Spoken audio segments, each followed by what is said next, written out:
Rangkuman penuh perlawanan di antara Johor Takzim menentang Selangor untuk saingan minggu yang ke-8 aksi CIMB Liga Super Malaysia 2020, di mana aksi di separuh masa yang pertama nampak lebih seimbang. Selangor berjaya untuk menyerap tekanan menerusi asakan demi asakan percubaan dan juga percubaan yang dilakukan oleh JDT. Antaranya hadir menerusi Leandro Velasquez, begitu juga dengan Diogo.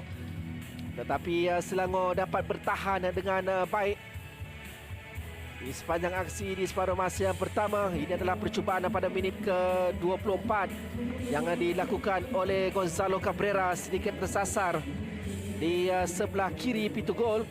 Selepas umpanan yang diberikan oleh Diogo, Cabrera berjaya untuk melepaskan diri. Dan kemudiannya Safawi Rashid 5 minit berselang.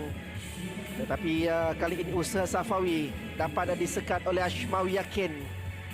Tampanan pertama yang sedikit menyukarkan untuk Safawi melakukan percubaan yang lebih baik. Sepakan penjuru Safawi Rashid dapat ditanda oleh Taylor Regan. Rembatan dari luar kawasan penalti dari Leandro Velasquez juga tidak menuju tepat ke sasaran, biarpun Farizal Harun hanya mampu untuk memerhatikan sahaja. Dan minit ke-34, kini giliran Gonzalo Cabrera pula menguji pintu gol Selangor, dan ianya tersasar di sebelah kanan. Satu lagi rembatan dari luar kawasan penalti yang dilakukan. Sepakan percuma dalam tambahan masa yang berjaya disempurnakan oleh Safawi Rashid untuk menewaskan Farizal Harun bagi memastikan JDT melangkah masuk ke bilik persalinan membawa kelebihan satu jaringan. Biarpun ada satu lagi percubaan dari Diogo selepas itu, tetapi kali ini Farizal lebih bersiap sedia. Diogo melepasi kawalan dari Halim Syari sebelum melepaskan rembatan. Dan permulaan di separuh masa yang kedua, mungkin ini akan diperkatakan apabila Diogo dijatuhkan oleh Nick Swirat. Namun ianya seakan berlaku di luar kawasan penalti, tetapi keputusan Zulkarnain Zakaria memberikan sepakan penalti dan tidak dipersia-siakan oleh Safawi Rashid untuk jaringan yang kedua pribadi, yang kedua untuk JDT malam ini. Selepas itu penguasaan diteruskan lagi oleh JDT, di mana mereka tampil dengan serangan bertali arus. Umpanan dan juga gerak yang dilakukan oleh Gonzalo Cabrera hampir-hampir berjaya mendapatkan jaringan yang ketiga. Dan gol ketiga yang dicari oleh JDT akhirnya menjerma menerusi rembatan kencang dari Diogo, berpunca dari lontaran ke dalam yang dilakukan oleh Kobin Ong. Dan yang baik Diogo sebelum meledakkan rembatan melepasi Farizal Harun pada minit ke-64. Dan Diogo menjadi perancang, menjadi arkitek untuk gol yang keempat JDT. Minit ke-67 mudah disempurnakan oleh Gonzalo Cabrera. Penggantian pemain dilakukan oleh Benjamin Mora selepas itu. Tetapi menyaksikan ini antara peluang pertama dari Selangor di separuh masa yang kedua. Sepakan percuma yang gagal untuk disudahkan.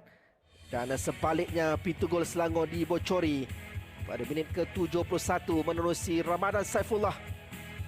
Selepas percubaan awal Diogo, tampanan dari Farizal Harun, tiba Ramadan Saifullah untuk menyempurnakannya.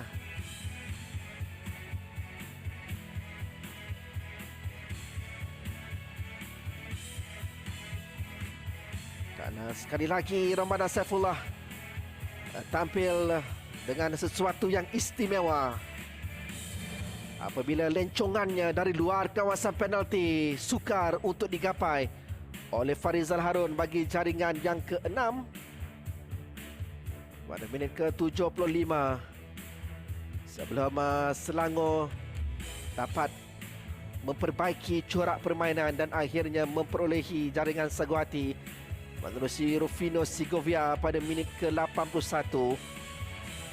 Umpanan leret daripada Sean Silvaraj yang dikombinasi dua pemain gantian yang membuat Selangor hanya menjadikan kedudukan 6-1 Biarpun selepas itu Rufino Segovia mempunyai satu lagi peluang, namun kali ini perjumpaannya ditampan oleh pemain yang diperintahkan keluar padang di penghujung separuh masa yang kedua, iaitu Syamir Kuti. Itulah kesudahannya di Stadium Sultan Ibrahim dengan keputusan penuh dua perlawanan yang berlangsung hari ini, di mana turut mengutip 3 mata penuh adalah UiTM yang berjaya menewaskan Terengganu 2-1 menerusi 2 jaringan Arif Anwar serta Victor Nirenot. Gol dari Terengganu dihasilkan menerusi sepakan penalti oleh Litak di separuh masa yang pertama.